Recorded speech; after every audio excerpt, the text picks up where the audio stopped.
Welcome back to the association. Okay, and if you're just joining us, big news broken here by our Chris Haynes with the Hawks trading Trae Young to the Wizards for CJ McCollum. Please break down how all of this came to be, Chris. So it really started from Trae Young's side, from his vantage point. And so I was told that Trae, a few weeks ago, frustrated, just frustrated with the direction of the team as it pertains to his fit. So Trae Young has been through a few general managers there with the Atlanta Hawks.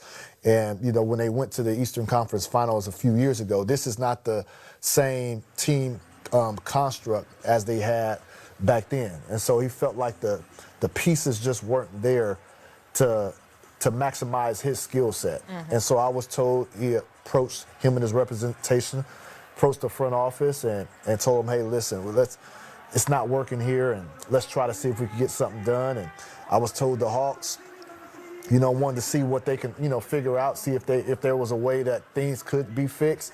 And it was just obvious that it wasn't going to move in that direction. So the Hawks went out and started, making some calls, and Washington Wizards was one of the teams that was on Trae Young's list. And right now, from what I was told, I haven't spoken to Trae, but people close to Trae have told me that, he really likes the identity and the personnel of the Washington Wizards. Got some young, long guys where they can roll with Trae Young, and got some, some guys he can throw some lobs to. So that fits his personnel. So one thing we can say is that there is proof that if you build the right roster and have the right personnel around Trae Young, he can get you pretty far.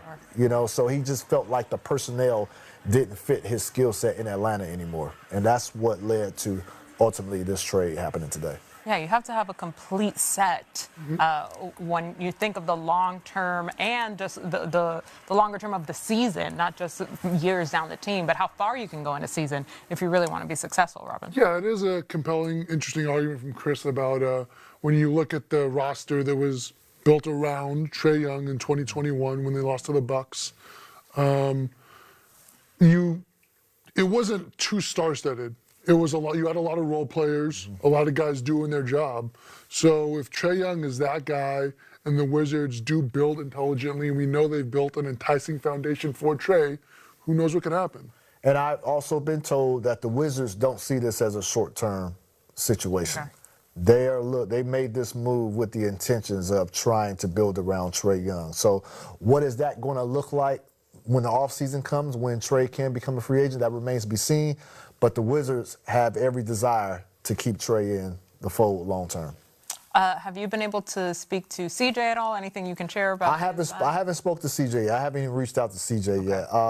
Letting it settle, letting it marinate. But listen, CJ's a pro.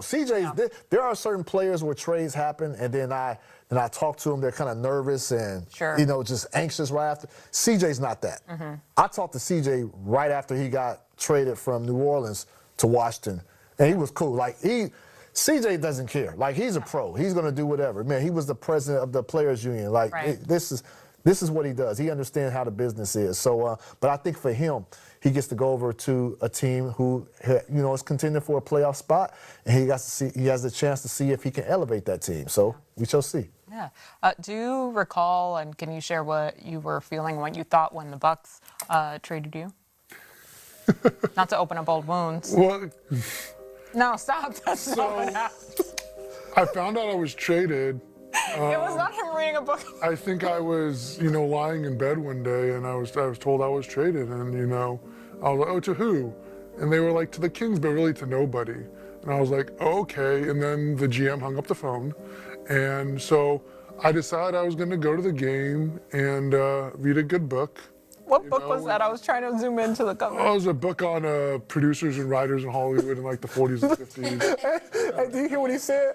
He said he decided he was going to go to the game and read a book. That's it. He chose to go to the game to read the book, not to watch the game. No, I got a lot of reading done that night. of petty. Like when you talk about the petty Olympics, that is like gold medal standard. I'm gonna go sit front row and read a book during the game. You know, this is the type of petty that I aspire to.